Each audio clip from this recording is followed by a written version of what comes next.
to another episode of Always Be Testing. I'm your host, Ty DeGrange, and I am really, really happy to have Chase Mohseni on our show today. What's up, Chase? What up, my brother? How are you? Good to be here. Thanks for having me. It's good to see you. Yeah, good to see you too. Thanks for having me. It's awesome. It's awesome to have you, and feel like you've brought so much podcast love, so much knowledge to so many communities, and it's just awesome to have you on the call and dive in with you and talk about all the things. Yeah, 100%. Very, very excited to do that. I appreciate you, having the gumption to wear the Padres hat today. It shows some guts, and I appreciate that. Yeah, this is what we do. This is what we do. We try to poke our friends in the ribs to remind them that, just because you got more rings than us doesn't mean anything. We're still out here. We're still fighting. Still in the arena fighting. Yeah, I love it. I love it, baby. 100%. Awesome. Chase, for those of you who don't know, he's very active in a number of amazing growth, performance marketing, SaaS, and D2C communities. He's the current CMO of HeatMap. He's been active and awesomely helpful to a ton of folks, including myself, on D2C Twitter. He's a B2B SaaS growth and performance marketing pro. Prior to HeatMap, he was leading marketing for Pencil, an awesome AI ad tool. And he's run performance marketing at brands like Got the Rinker and House. And so he's just got a wealth of knowledge. I'm fired up to dive in with him today. Yeah, thanks, man. I'm really How'd I excited. do? Yeah, not bad. What'd I Not miss? bad. I'm more impressive than I think, maybe. I think so. Yeah. I think so. Chase, you talk a little bit about vibe check. I know it's a term that might get a bit of an eye roll, maybe be a question mark for some people. Like, how would you define that, and how do you kind of think about that when you collaborate with people and you talk to individuals?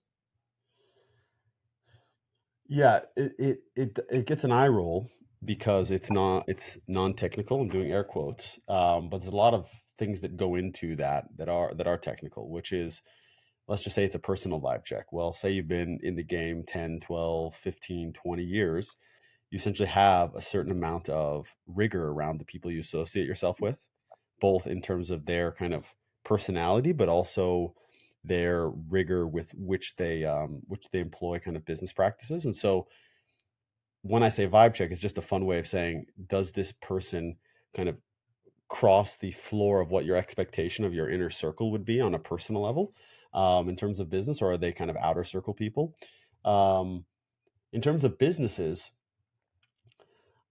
e-commerce is also especially interesting across this because how much of an insular community, even at the really scaled enterprise levels it is, people are always watching what everyone is doing and trying to get an edge or learn something new that they can take back home. So if it's them watching, rising 7-figure brands and their 9-figure, 10-figure brand, they're trying to figure out what everyone is doing. And so as one of their partners in growth across all of these companies, you're essentially trying to say, hey, look, we are absolutely fantastic at what we do, i.e. what our software provides, but we also make it delightful to spend time with us providing said software to your company, whether you have some sort of issue or you're trying to become part of kind of our marketing, like part of our marketing sphere where we, push your personal brand, etc. You're going to have a delightful experience either way. And so the vibe check goes on your personal side, but it also goes on the business side. And I don't know how many deals I have won that have been, say, okay, well, I mean, you can speak to this. How many years we've been in business together, and it's been, hey, maybe this platform isn't giving me all the value that I could extract from it from a dollar ROI, but because we have a great personal relationship, I'm able to know that I can extract said value plus have you as an add-on bonus to the value that I'm receiving from the platform. So I think it sounds non-technical, but it 100% is. It's just predicated on, 22-year-old me wouldn't be able to have as good of an answer to that. So they'd be like, oh, it's my homies. We do business together. Now it is, do we all seem like we're pointed in the right direction together and we are willing to only provide value? Like that is the floor of, the ability to pass. Yeah. You're touching on all sorts of great, important things that I think are real valuable.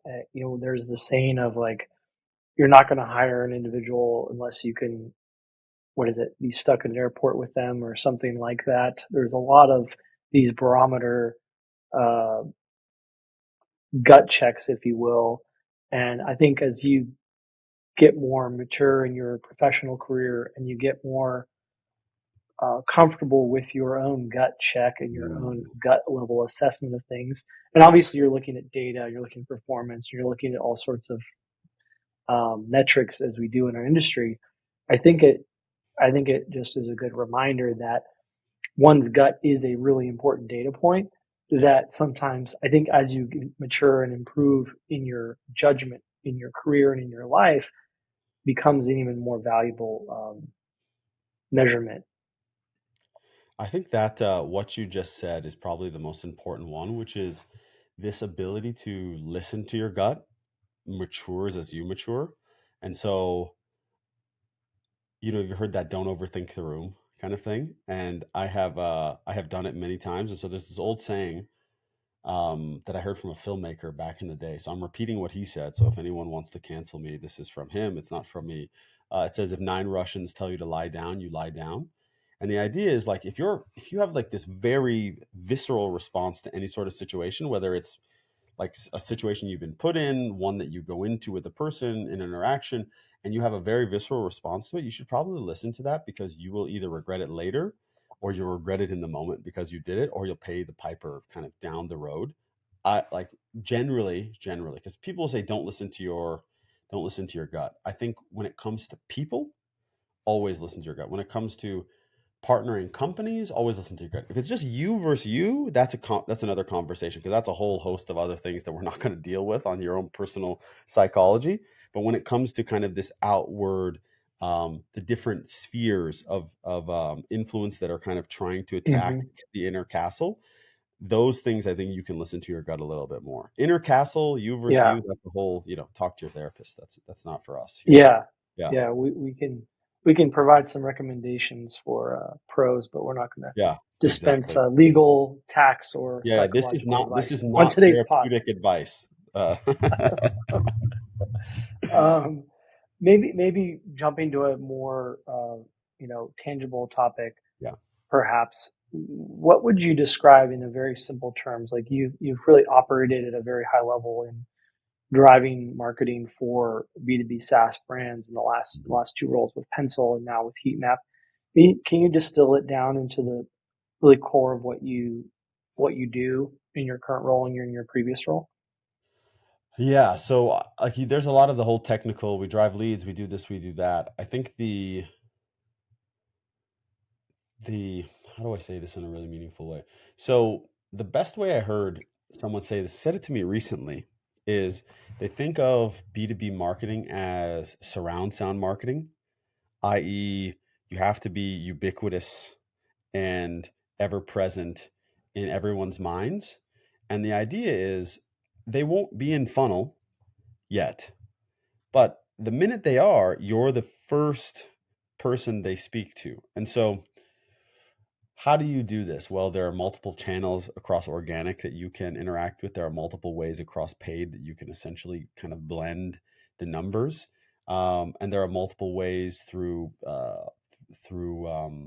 product growth that you can do these things. And so, my job essentially is to look at kind of the different tranches of interactions with people and understand where we can hit them. That's going to have the highest impact for today and the future. And so, like a way I look at it is I've been working on this. This is early stage. It's the first time I'm talking about this out loud. Is I've been working on this framework called like reasons to contact or RTC, and the idea is like what spheres do people sit in that allow you to contact them? And so it's like there's your product, there's your organic marketing, there's your paid, and people say that might be a little too simplistic in terms of the different spheres.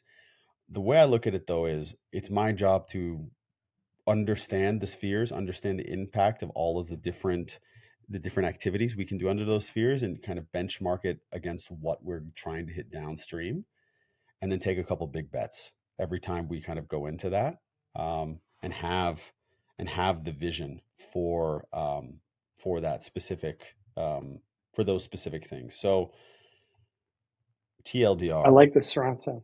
Yeah. yeah, TLDR, you want to essentially be ever present and ubiquitous in people's lives and have a kind of a surround sound marketing approach. And it's my job to make those things happen. And there's going to be some really tactical stuff we can do. And then there's going to be some stuff where you brute force it um, around some organic things that aren't quote unquote scalable, but will have a lot of impact, especially when you're starting out. So um, Love it. there's some, you'll listen to other I podcasts that will give you very, very like, you do this, you do this, you do this. I think Sure. that is so company and category dependent that it's unfair to paint with such a wide brush. What I will say is you just want to be on top of people's mind. That's it. Yeah. So how do you do that? Yeah. And I like that. The surround sound is a nice, I think, succinct understanding. And I Yeah. also want to tip the cap to you because I feel like, with your work in your last few years, you have really, I think, cemented yourself as a really trusted voice. You have shown just awesome support, integrity, empathy, marketing knowledge to the D2C Twitter community, to the SaaS B2B knowledge community in terms of how you market, how do you go to market, how do you think about growth, how do you take action. You kind of combine a lot of that into a pretty awesome, like, we joke and have sports analogies about Giants versus Padres, but you're kind of like a good athlete and a good player on the field and a good teammate, and I want to commend that. Oh, thanks, man. Thank you. I appreciate that coming from you. It means the world. I think the only thing we can do is just try our best is such a cliche analogy, but it's like Sure. at the end of the day, the business is the business, and you don't Yep. leave with that scorecard. You leave with like, did I leave it all out on the field today? And so, Yeah. forgive all the cringe sports analogies Ty and I are going to make. We're still in the early Yeah. innings. We're in the early Grab a innings of this seat. podcast. Yeah, Grab grab grab a a seat, grab a grab some water. Grab popcorn. Yeah, yeah. Grab a Bud Light. Grab a Bud Light. Maybe we'll have a seventh inning stretch. Sorry, guys. It's just dad jokes all around here. Yeah. It's gonna interweave sports, Yeah, salary cap, free agency, performance marketing, Twitter. yeah. It's gonna You get name it. weird. You name it. It's gonna. Yeah, absolutely. Yeah. Totally weird. We'll If probably people could only see our probably text talk. messages. Yeah, Yeah. We hopefully those don't get yeah. leaked. Don't show the I light of day. I, we might we'll spare you the Napoleon talk. We'll see, maybe for another Maybe. episode. Yeah. There's so much to talk about, and obviously we want to be. We'll get into some good stuff, not just for our own amusement. Um, I want to come back to the front row, back row concept because I think Yeah. it's interesting in terms of like people you associate yourself with. So maybe we'll put a pin in that one.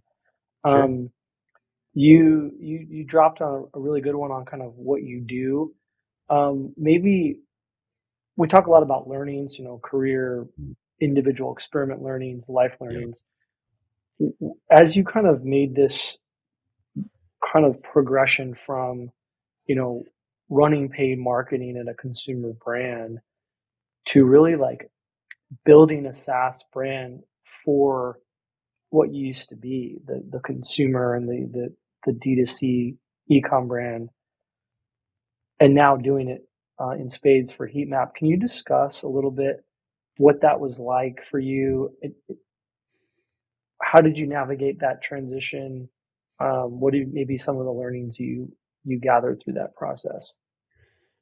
Yeah, I mean, it's really easy to look back and connect all the dots and say that, this map was incredibly linear and it was always leading here and all of these things. I think the real truth of the matter is when you look back, it's all kind of atoms exploding across the universe and like you just hit on something, you're like, "Oh shit, I'm going to double down on said thing." Um I just worked really hard. That sounds crazy, and I'm a learning machine. And so if you ask my wife, she literally hates it. If I'm not spending time with her or the kids, and sometimes when I am, I have an AirPod in and I'm listening to a book or a podcast. If I'm not watching something with her or talking to her, I have my nose in a book or I'm reading some sort of blog post. And the idea is, I have always felt like not the smartest person in the room. And I used to think that was a detriment. Now I know it's a huge, huge benefit to me because it means I'm willing to work harder than almost anybody. And so most people, and it gets cliche, work the hardest in the room. It really just comes down to the old Elon Musk. If I work 12 hours and every a day and everyone else works 8 hours a day, I'm getting, however many percent, what is that? Like I'm getting 50% more work done every single day. So for every 2 days they work, I work three. For every 4 days they work, I work, what is that? I work five or six. And so the idea is like, well, if you're a learning machine plus you're willing to do more, what does that make you? And how does that compound over time? And so I always come back to the thing I tell myself all the time. And maybe this is just me saying it to myself, so I feel good about it. But Ben Franklin said, compound interest is the eighth wonder of the world, or I'm paraphrasing a little bit. But this goes for anything that you're essentially allowing to compound in the positive and the negative. So that's my macro Yeah. rant. In terms of tactically, what I did is I looked at the people that I really respected, and then I looked at the people that they really respected, and I went and figured out where they went for their knowledge. And so one of the things you and I have bonded on a lot is Reforge. And so Reforge was an incredible two things. It really helped me have a base floor understanding of all of the component pieces. What these companies have allowed me to do is have a playground with which to experiment through all of the different learnings and figure out my version of them, right? Like frameworks are just a jumping off point for all the things you figure out as you build and what becomes unique to you.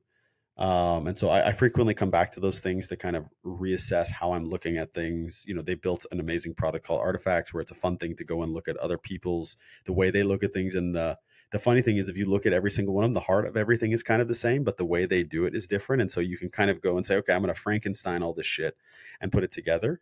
I think the other big one is, how have you done this? Well, I have a framework that I go with any job or advising or anything, which is, does the problem excite me, and do the people challenge me? And so the problem exciting me, yeah, there are a lot of exciting problems that you can solve, but like, do you think about it before you go to bed? Do you think about it when you wake up? Are the people there make you feel like, oh man, I've got to really up my game because I'm not even close to their level, and I don't think I will be for a long time? And so those two things, that requires a huge amount of humble pie to say, I know I'm great, and I want to be around people who make me feel like shit, because it's people just want to feel good all the time, right? It's a pretty natural state of being. So it's a very non-technical answer I just gave you, but Yeah. essentially the It's a good kind of one. core thread of what I have said is, be a learning machine, understand who your influences are and then what their influences are, and go study their influences to figure out those things, and just rigorously test every single thing that you can.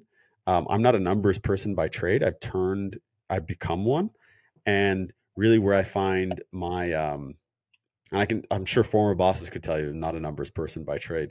Uh, um, what I have learned is I find a lot of truth in numbers that then I can go and dance with on Yep. the other side, which comes Yep. more naturally to me, which is branding or all of these other Yep. things that is the world I came from, and Yep. speak more naturally to my personality, and Yep. what I value. And so I think you just got to figure out what's the language that Yep. everyone speaks, learn how to speak it very Yep. proficiently, and then layer on what's magic about you. Love it. Yeah. Yeah. There's you, folks that know us both, are, who are listening, are probably thinking like, yeah, I could see why these guys are clicking, because like the work ethic, the lifelong learning and be a learning machine aspect, the love for Charlie Munger and Yeah. history. Like there's, I know that these are maybe cheesy to, you know, uh, or broy to folks, but I think they're real and genuine and come from a good place, and it's good for a lot of folks, and it fuels us. So it's impressive to hear, and it's appreciated that you're sharing that. 100%. No, thank you. Okay. Uh, yeah, the what's your favorite? Do you have a Reforge framework that kind of maybe jumps out at you that you want to share with the group, or one that just like a what's on your greatest hit list there? Um, it's not a framework within. It's an article written by Michael Taylor and Yusuf Baiji. It's about word of mouth coefficient and how to measure like K factor and virality. And so, as a SaaS company, my and it sounds crazy because a lot of people I think will disagree with me, but my God metric is, can I build something with a really powerful K factor? Because that means that I built something that has impact for customers and that they're willing to share, which brings down my CAC. And so, the same way people are trying to find amazing ad hooks and better landing pages and websites through the software that I've provided, I similarly want to provide something that makes them want to say, oh, fuck, let me tell my friends about this, or a community that I'm in, or get all of my teammates on here so that essentially our retention gets better. And then they have the ability to tell their friends and, teammates and communities about it. And so, that's probably the biggest one. It had a really huge impact on me. I was very lucky at that time as a fledgling, you know, B2B marketer to just, you know, because again, lifelong learner, people start talking about stuff in communities like, I'll help, I'll just whatever, let me be a fly on the wall. And so when they were concepting that entire framework and structure, I was in like a Slack chat with them somehow. And I've come to become buddies with both of them. And it made a really indelible impact on me looking at the the data behind what they were talking about. And so that's probably the one that has the biggest impact, biggest impact on me. I think the other one is just a standard growth loop. Like, how do you actually build something that has continuous inputs out of outputs? I think like you can sit here and say, oh, there's all these other big, really like more intense, detailed builds on top of that, but it's the same thing as any sort of meat and potatoes type sports analogy you want to make. To have a good passing game, you got to run the ball well, right? To be able to score runs, you got to hit singles and doubles, right? And move runners across. And similarly, to build all these other advanced frameworks, you have to have a naturally occurring growth loop, or one that that you can spin in some sort of meaningful way once you get customers into your product. And so just constantly thinking about that, because all the other things are just icing on top of that cake, to be honest with you. Yeah, I think that the loops emphasized by Reforge were so foundational, and I think there was a lot of other kind of like common language, intelligent thinking and systems thinking that I think was not necessarily revolutionary, but I think it gave a lot of people a chance to kind of build upon it, prove it. There's a lot of like specific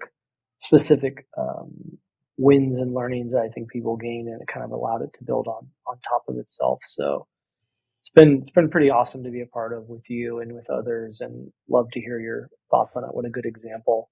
Yeah. Um, you talked a little bit about being a learning machine. Can you maybe give the audience a little? You've given me personally Yeah. some great book recommendations over the years, and um, I think we were like sharing books like just minutes before this call we Yeah. hit record. What is there one? Is there one in particular, or a couple that maybe you want to share with the audience? I'll give a couple that have really impacted my thinking recently. I just finished listening to Only the Paranoid Survive, which is a quick Andy Grove book that I think he wrote it, God, 25, 30 years ago.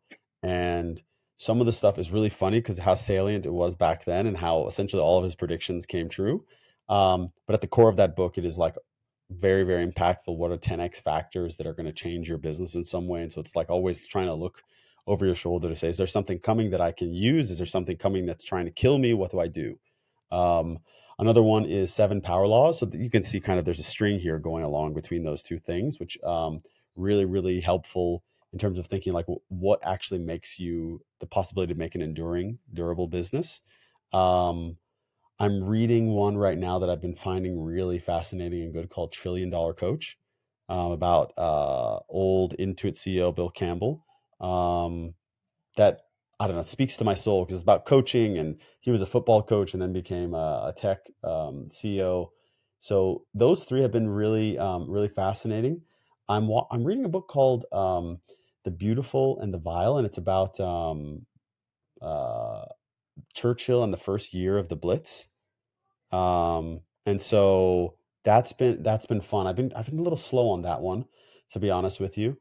Um, and then I'm reading a thing called The Daily Dad, which is essentially a build on the Daily Stoic, um, by uh, by Ryan Holiday. And so it's essentially about like what should you think about on a daily basis. And it's really funny. Not every day reframes your thinking, but every once in a while. And it's such a funny, like, if I hadn't read it, I wouldn't have thought this way. It's just one page a day, but there's these days you just need it. It's weird how like the page, the teacher arrives or the master arrives when the student is ready. It's like the page arrives when I'm ready to accept it. So those are some of them, but I would say the like if I had to, in terms of just books, it really indexes on business, history, and philosophy. Like those are the three things that I spend most of my time reading about.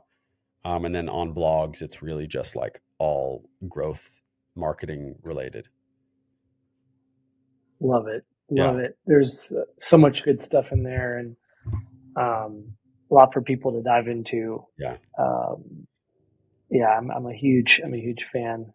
Uh, more to share, Yeah. more to add to the RBL reading list, my reading list, all Yeah. good stuff. 100%. Um, you obviously spend a lot of time with ads, running ads in house, talking to agencies like ours, just going so deep with the pencil experience and building that out, improving. Um, what are your thoughts on kind of like the AI ad ecosystem for those interested in it? Uh, there's a lot to unpack there, but I'm curious to know maybe what are people maybe missing that they should know about AI applied to paid ads? So I'll give a more macro view on AI and then dive into ads. And so I think if you don't understand, if you don't understand where or what you're trying to do and accomplish, like an AI is not a good partner in crime. If you have a very, very direct, focused output that you're looking for and you can give it a very rigorous input, you'll be able to have a really good outcome. And so, what does that mean? It means shit in, shit out, gold in, gold out, just more gold faster. And so, I think the way that this whole thing has been positioned is, oh my God, AI is the most incredible thing ever. And when you really see um, people getting massive impact out of it, it is, oh, they're like people are now prompt engineers, right? This is on their LinkedIn. And so people have an amazing prompt that they can give ChatGPT or Bard or something else like that, one of the other LLMs. Um, they have the whole Midjourney community. It's like, okay, they have classes about doing good prompts in Midjourney now, on Maven. And they're great classes. I have friends who've taken them. They have an amazing time. And so the idea is when I first started, it was just this expectation that there was magic. And I still think there is a huge expectation of magic at the from the audience writ large. I think what builders are starting to learn is like how to frame that by forcing people into something, but giving them an easy on ramp to that. So I'm using something called Cast Magic right now, which you should check out. It's by the guys who started Trend IO, which got bought by Suna, and they build this thing. So you just upload it's similar. It's kind of Riverside, which we're using right now, has a similar kind of stuff where like Riverside now, for instance, it has AI built into it. So it builds these show notes for you right away, right? And it logs timestamps, etc. Oh my God. Like that is huge value. Before I had to go through it, I had to have a VA do it. It was just a horrible fucking experience. Now it's done. Okay, you want to make some AI clips. So there's Opus, or which has gotten quite good, or you can do it in Riverside, which is getting better and better. Um, are the clips perfect? No, but it cuts something that's 80% of the way there, and they've made it really easy to do that. So it's an on ramp to getting something faster. But if I expected it to cut something perfectly and I expected the description that it wrote for me to be perfect, I would always be angry. But if I understand, like, look, I'm just getting 80% of the way there, that cuts out. If I was going to work on something for an hour, now I got to work on it for 12 minutes. Like, that is a fantastic outcome for me in my life. And so with ads specifically, if you're trying to make a video ad, there are a lot of inputs you need to make it work. There are a lot of preconceived notions about the ad creative that come in with years of building said ads for your company. What I would say is understand what the AI can do for you and don't get frustrated that it didn't do the thing that's in your head. The point of it is to get you closer to the end of the experience than you would have been if you had not done it at all, and be able to scale that to say 10, 20, 30 different outputs that you wouldn't have had. I also think a lot of small companies are looking for a silver bullet, and there's no silver bullet other than testing and having a good product. And like that is not what people want to hear. Um, but it's this is just, it's eating your Wheaties, right? Have a good product, have a good value proposition, have a good funnel. Um, Stop fucking around with hacks. Like they never actually Yeah, work term unless you want to just make a quick buck, which is, by the way, totally fine. Again, everyone has done it a little bit here and there, but you're trying to build something yeah, enduring and durable. Um, the basics will yeah, always apply. AI is just an yeah. accelerant to those things. It may be a good segue of when you say enduring, durable. Yeah. We talk about long-term things, like not to get too philosophical, but what kind of has your eye on the horizon ahead for Chase? Like, what does the future hold for you, um, that you can share with the audience in terms of what you're aiming for and what you're striving for? Yeah, I mean, I think we're just trying to build a heat map into the best CRO software the world has ever seen. That sounds like really lofty. I think the thing we talk about internally is, can we help every brand in the world that works with us have a better outcome by simply using our software? And can we make it a delightful experience along the way, whether they're interacting with us through our content, whether they're interacting with us through kind of CS, whatever experience that is, we want to make it a delightful experience to make more money, which, as most people know, making more money is generally not a delightful experience. It's a very difficult experience. So our job is to make that easier and faster for people. Um, Yeah, what's top of mind for that's that? awesome. Essentially, it's like building an incredible go-to-market engine that has an incredible virality coefficient. Um, and I think my business mission in life is to just help entrepreneurs have an easier time. And so it's just really trying to unlock that through building useful companies. So heatmap.com is top of mind on doing that right now, but also just helping any friends that I have that are doing the same thing, make sure that, just asking them questions that might help them do that in a make it easier for them, where maybe it's been harder for Yeah, me. Yeah. that's awesome. I Yeah. love that. I love that. Are there particular things as you think about building heat map to what the goal is? And it sounds like um, it's super exciting. What are some of the things you're kind of like? Okay, I'm hoping to kind of line out the following this coming year. What are you looking forward to maybe in 2024 as it relates Yeah. to heat map? It's a good question. We've been doing some our annual planning, looking at kind of our revenue projections, what we need to do. And so I always laugh at revenue projections because essentially, like, between current revenue projection and next revenue projection is a lot of human things that need to be done. But it's like, here's a number, figure it out. And that's not a bad thing, by the way. That's more of a, like, this is a good thing. And Mm-hmm. so I was talking Mm-hmm. to a friend of mine who's a CEO at a CMO at a pretty big company. He's like, look, this whole annual planning thing is like a dance. And so here's my version of it. It's like the way I heard it in my head was like, it's a dance during West Side Story, where it's essentially like the two warring factions going back and forth. Like, here's my version, here's my version, um, and obviously it doesn't have to be that adversarial. But what I what I want to what do I want to accomplish this year for us? obviously there's certain numbers that I can't share that I want to hit. But what I do want to do is essentially build this whole surround sound marketing engine, so that we become the predominant e-commerce solution for heat mapping and CRO software. And so lofty vision, but whenever we get inside of or we get attached to a website, within a week we can give them stuff that's going to like double their conversion rate. And so my whole thing is, who is stupid enough not to want to do that, right? Yeah, If they're there, then I have not done my job at making it feel so easy that they can do that. And so it's just building out the channels that essentially allow people to have a yeah, really easy. Keep saying on ramps, but I really mean it, like a really easy on ramp into the business.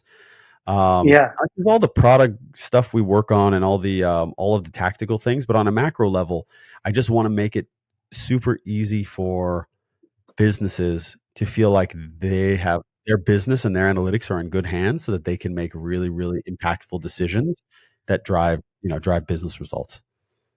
love it, love Yeah. it. Yeah, I love that. I think you have.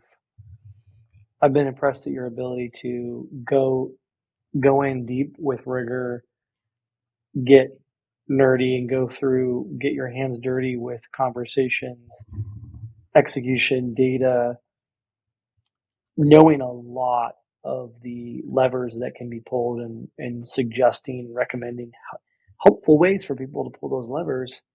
But I also commend you for there's a ability to distill down the message to people in a simple way that cuts through the noise and really, I think, helps people digest, helps people make buying decisions.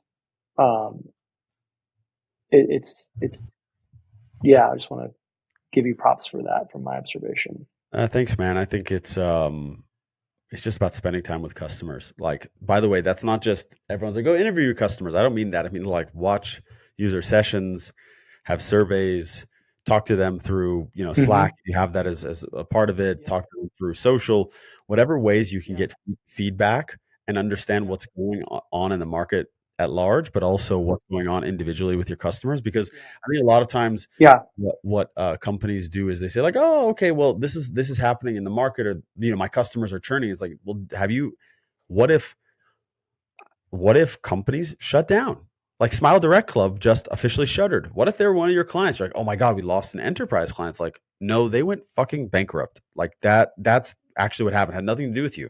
uh, you don't know that, unless you're reading the trades. And I mean, who if you don't know that, you're not really reading or paying attention. But um, you kind of get what I'm saying. Is there's a lot of different headwinds and things that are going on internally at companies that dashboards don't show you, that Yep. going to an event or talking to someone that you won't get unless you really have a pulse on what's going on.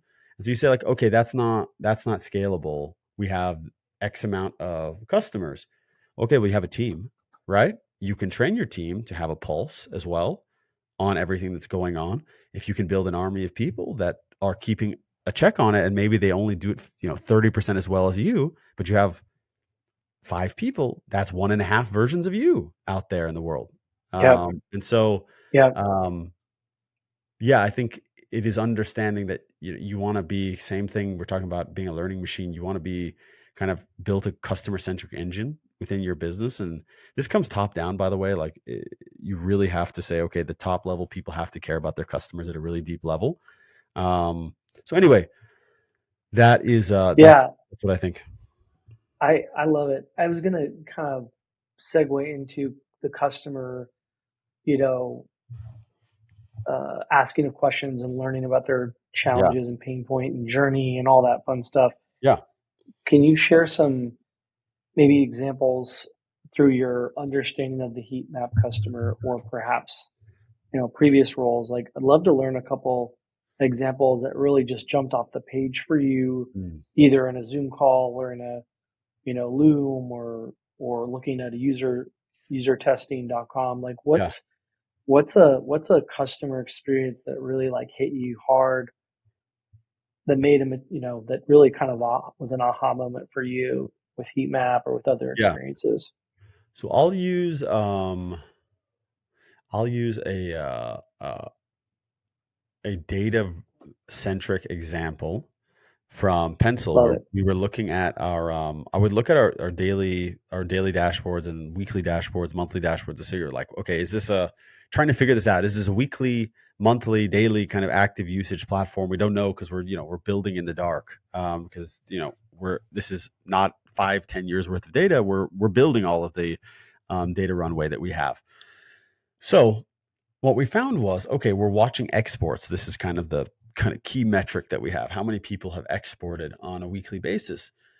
What we found was if we can get someone into a bi-monthly, so we wanted weekly, but just bi-monthly cadence of exporting, their LTV like doubled, right? So like, okay, let's go talk to people now and understand, all right, this is a data insight here. Let's go, we have a quantitative piece of feedback. Let's go get some qualitative feedback. So if anyone's tried to do this, it's very hard to get customers on the phone because no one wants to talk to you because they have hard things going on in their lives. What I had been doing on the back end is a lot of these people we had closer relationship with. So you're cultivating them through Slack, text, whatever.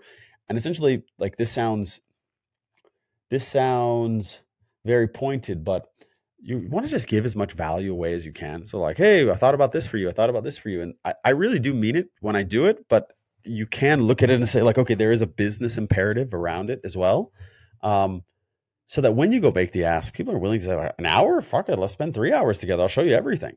And I can't tell you the amount of times that I've had people be willing to lift the veil on their business, what's going on. In a really surprising degree, when you start asking questions, you say, look, our goal in doing this is say, like, we understand that we get the benefit of you exporting because you stay around longer, but how can we make it even more delightful? Either so that you want to do it once a week, or that even though you're doing it twice a week, you do it at a higher scale and you tell your friends about it. And so then you start saying, okay, well, this is this, these three things are incredible, but these four things kind of add friction. All right, let's go to the product and hey, I had these conversations from this cohort. These are the most valuable people. Let's go and look at how we have designed this engine. Okay, what are the things that I can do right now that are kind of duct tape versions of this? What are things that are going to take a long time? Anyone has built any sort of product, you understand implementing product changes always 2 to 3 times as long as it is scoped to be. Oh, it's going to be 2 weeks, 4 weeks, guaranteed. Right. And that's if that is a main focus. If it is something kind of middle roadmap or you have something else that you're shipping, 6 weeks, 8 weeks, these kind of things change. Yeah. So you have to find a new way. So like there are things for onboarding, for instance, you can build Notion workspaces. You can go. There's a company called Ever After, Ever After AI, which you can build kind of no code onboardings. You can use Intercom. Some of these other intermediaries that aren't owned solutions and they aren't final solutions, but they are things you can do in the interim to get to 40, 50, 60% of the answer. They won't feel good. You won't say they're not branded well enough. All of these things, but they at least are helping you get your customers into a world that you want them to live in. So the way I always look at it is, New York used to be New York City was this island with a bunch of trees. I read this book called City at the Center of the Earth or something. And it's about the founding of New York. And it's like, oh, it just used to be this little outpost that was covered in trees. Would you believe that there was only trees on Manhattan Island 400 years ago? Absolutely not. But like, they went and built a city, then they went and built some streets, then they went and built this and this and this and this. And so a place that was just trees now is a metropolis, an urban metropolis that is made of concrete. And the same thing goes for products. So that's a very, I don't want to say linear, but like a TLDR version of something that happened over the course of like 2.5, 3 months, that had a huge impact on the company. But it all comes down to grounding yourselves in either some sort of quantitative or qualitative feedback from your customers, understanding what their wants versus their needs are. And essentially, this is how I look at it. Build what they need, but couch it in what they want. so that they feel like they made the decision to get you this thing and it feels really good to them, but they're actually doing the thing that you know they need more. And so again, very nebulous answer there. That's going to mean something for everybody, but let's just say, No. we're trying to make this podcast. What do we want to do? Well, we want just two friends want to share. What do we need to do? Well, we need to share very deep learning so that someone else who's listening gets something out of it and learns something or passes it along, so that the next person who's having this problem doesn't have to have the same problems. Right? That's for me, my want versus Yeah. my need. Right? Same. It's all kind of Yeah. working there. You just dropped quite a lot of knowledge of what you learned through the test. So Yeah. honoring the namesake of the Yeah. pod, and Yeah. I love Absolutely. it. What gets you most fired up about 2024 as we approach the new year? I mean, you know me, man. I'm like perpetual fired up. I think if just speaking towards heatmap.com, it's really the early innings of that game. And I think Yeah. the more I spend time with companies understanding their needs, I still think people are very not undereducated, just like unenlightened about what CRO does for businesses, Hmm. um, and Yep. what the actual impact is over time. So I think when people think about Yep. ads or they think about optimizing, their shopping cart, it's like automatic, we get money, and they don't think about what happens, upstream, downstream to their customers, to their like the size of their funnel, all of these things. It's like, well, I'm going to get better customers today. Okay, what happens when the river runs dry and there are no more trout, right? Because you overfished, right? Or you put a dam on it and you're like, okay, I Yeah. only need this amount of only this amount of fish. So Hmm.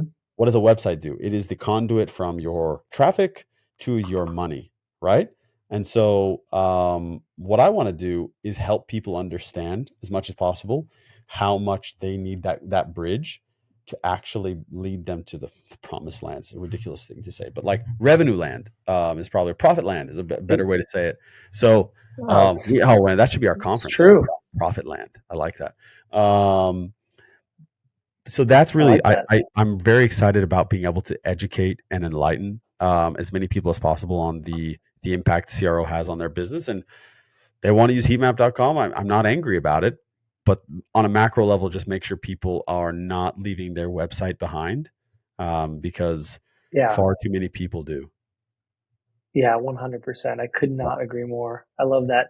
Do you have any predictions for 2024? Um, what are my predictions for 2024?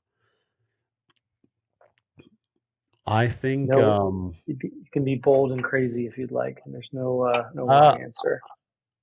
I think we'll see. I think we'll see some of these. I think we'll see the investment market swing back a little bit. Not 2020, 2021 levels by any means, but kind of this valley we've seen in 2020, back half of 2022 and 2023. Um, Yeah. Interesting signals I've been seeing and talking to investors, etc. So we'll see. Maybe I'll, in 6 months you'll be like, you fucking moron. I think the other one is I think companies like everyone swings very quickly between pendulums. I always say like, look, I'm just a history guy. So I sit back and I say like, okay, this is just a cycle. And so we spent a lot of money. Now we're being really fiscally conservative. And then we spent a lot of money. Now we're being fiscally conservative. Then we spent a lot of money. Then we're being fiscally conservative. And so we're in a fiscally conservative cycle right now. I think the companies that were early on being fiscally conservative are going to start spending again, because there's opportunity to win, because people are Yep. saying, okay, I want to push towards profitability. I'm trying to watch these numbers, and there's just, for instance, ad inventory or other things that it's going to exist at a more efficient cost than it did before. One thing that Yep. I'm always very bearish on in the long term is every time anyone talks about a channel, they're like, it's crushing. And 9 months later, they're like, oh, it's not that great anymore. And it's like, okay, you have first mover advantage. Yeah, it's just arbitrage.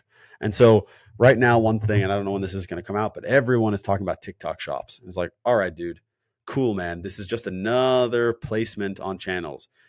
Instagram stories used to quote unquote slap, before it got saturated. Okay, we're gonna like every Mm-hmm. single one becomes just another placement. And so what I'm bearish on in the extreme is anyone saying that any placement is a panacea for their business. Just being good at what you do is a panacea. There's no other silver bullet. There's nothing else that is going to actually save you or your business than being really good at all the fundamentals. Everything else is just an accelerant that will Mm-hmm. eventually die down. So for instance, and this is a throwback time, maybe the kids listening to this won't remember, but Fast and the Furious 1, you hit the NOS to have a 10-second Ah, car, right? Well, you hit the NOS, okay, you get that 10-second car, and then the NOS is gone, right? And so all these channels are just NOS or gasoline, but the fire eventually needs kindling, and that is being great at the basics, right? Um, and so I would just yep. call out to everyone, be great at the basics, use the accelerants, understand what they can and can't do for you, but don't fall prey to hyperbole. Like it's just Yeah. doesn't Yeah. it doesn't help anybody.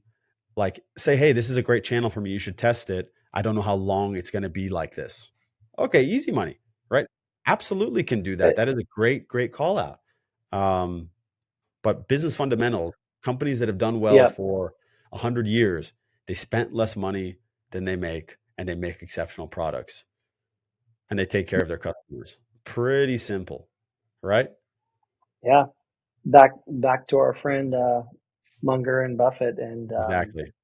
kind of calling out that law of shitty click throughs concept. It's these Mm, things rise and fall. You have to yeah, have that long term view and be ready for when they do come back around. yeah, 100%. I think I'll post a hot take on Twitter saying that anyone who says any sort of channel or placement is going to say shops is an asshat.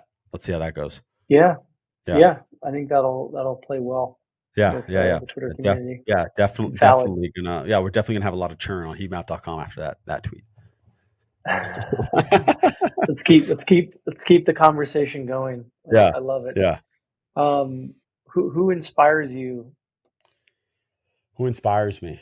I'm gonna have some cheesy ones and then some good ones. Yeah, My wife all of the inspires above. me. My wife inspires me a lot because of kind of like endless compassion, and willingness to keep going, like when things are tough. And I think anyone who is Love it. married and has kids will pretty much say the same thing. It's like, dude, my wife is way cooler and better than me. You should be punching above your weight class, by the way.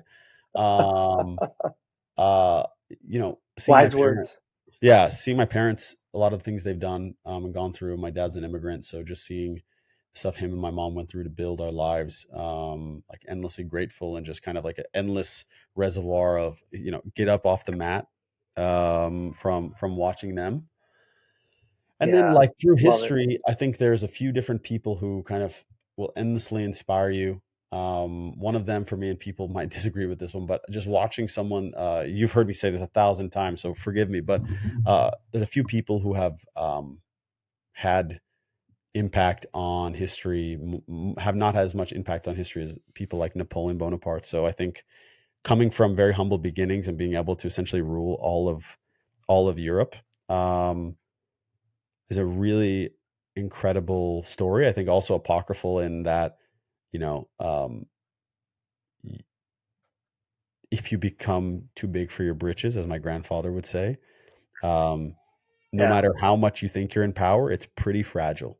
And so, yeah, over the last few years, how many people have we seen that thought that they were invincible, and because of some mistakes that they made that were heinous as hell, um, because they yep, thought they were invincible, they lost everything. Now they hurt people along the way, so fuck them, obviously. Um, but I think my kind of big one is every time you read these stories that or histories, it's stay humble and stay hungry is kind of a thing my brothers and I say to each other all the time. So stay humble, don't get too big for your britches, stay hungry. Like you got to keep yeah. going, like a shark never stops swimming and looking for food. Mm-hmm. Like you got to Mm-hmm. keep just swimming and looking for Mm-hmm. food, and then you'll be this dense, muscular thing that's a machine. And It's a very visceral kind of example because like, oh, the sharks are kind of killing machines. But if you look at it like learning, growing, all of those other things, that's what they're doing. They're essentially trying to stay alive by kind of keep swimming forward and growing. And they grow by obviously eating other fish. But that's kind of the entire point of life, in my opinion, is you keep moving forward and you keep growing as much as you possibly can. Obviously, financial outcomes are just an outgrowth of that growth if you're pointed in the direction of commerce. So I love it. yeah, Love if you it. were a teacher or something I, else, you would just be writing papers and helping students and all of those things. Same concept. We're just pointed in the yeah. direction of dollars, you know? Yeah. Just so happens. Yeah. Yeah. Things change and ebb and flow. And I think Yeah. it's that constant search and quest for improvement and learning and betterment of yourself and your family and others and your clients and teammates. And that's kind of what we're essentially doing. And love that answer. 100%. 100%. Yeah. And if you grow and get strong enough, eventually you can become the 49ers. That could happen too. 95, man. Never forgive you. Never forgive you.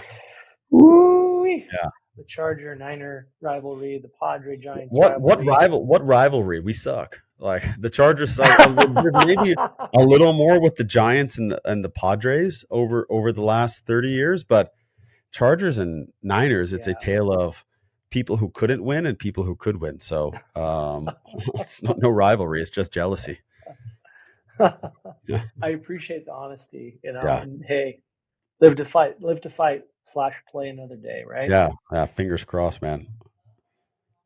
I mean, that's a good one to end on right there. Yes, sir. Well, I'm ahead. Yeah, 100%. Well, I appreciate you, man. This was lovely. Thank you for the amazing questions. Chase, you're so well respected within a number of communities. There's been awesome life and work lessons dropped. Thank you. For those that want to learn more about you, that don't know about Chase Mohseni, where can we find you? LinkedIn, you can find me there. Twitter, my handle is I'm Chase Mohseni. And if you know how small, that's what it is. And if you know how small companies work, you probably can figure out my email address. So it won't be that hard. HeatMap.com is our URL, so you might be able to figure it out. Challenge accepted. Yes. I'm excited to see what you guys are building, and particularly as an agency, we're going to be plugging in and going ham on the product and helping our clients improve all the things and pages and conversions. And I'm excited to see what you guys are building. There's a lot of exciting things happening with HeatMap. So congrats to you and the team, and I'm sure you'll be dropping updates for us all as we follow along and work with you on it. Yeah, feel sad for everyone who's going to have to deal with my tweet storms. So enjoy, and remember everyone, always be testing with.